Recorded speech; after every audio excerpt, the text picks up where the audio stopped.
Shred the mic! Guys, I just want to touch on a favorite punching bag of mine, the Santa Monica Buy Nothing group. The Santa Monica Buy Nothing group. Oh, boy, we got some winners today. Gifting 2 swim caps. Whose noggin needs them? Whose noggin needs 50 cents worth of plastic? Nobody. Oh my God. 2 sports bra and bike shorts. One of them cute. What about the other? It's a very sweaty piece of clothing. Comes into contact with a lot of body parts, everybody. Ooh. Bag of Ulta samples. So literally samples that you collected at a makeup store that you are offering to everyone else. I swear to God, Santa Monica is a well-to-do city most of the time. I don't know why we have such weird, like, might as well throw out ketchup packets too and just be like, pick these up at the local Jack in the Box. Who wants them? I have some. We could. You want to put them online? I don't know. Dude, we should do that as a bit, by the way. 2 used bath mats. Acceptable condition. Acceptable to who? Exactly. That's my point. Y'all need to stop it. So yesterday, I had an actor friend of mine who approached me about an audition she had from this big casting office. It was probably 14 pages worth of sides, and she was like, here's the deal. There's one problem with it. I have to play the role of a disassociative meth addict. Oh. And I was like, oh.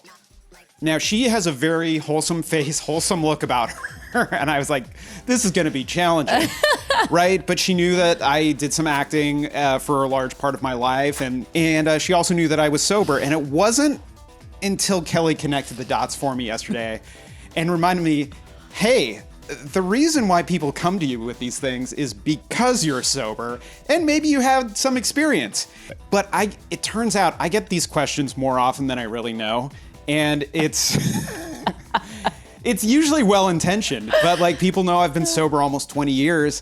And thank you. The best way I can describe my maniacal drug use is that I was a human garbage can of drug addiction. Like, I was a garbage disposal. It was just like, let's just put everything in there and see what happens. There was this one time we were listening to a true crime podcast with your sister. And there was a murder. And one of the characters was described as freebasing cocaine in the course of the podcast. Sure. Laurel stops the podcast and asks me, she's like, hey, Zeke, what is freebasing? ... Is it to do a lot of coke?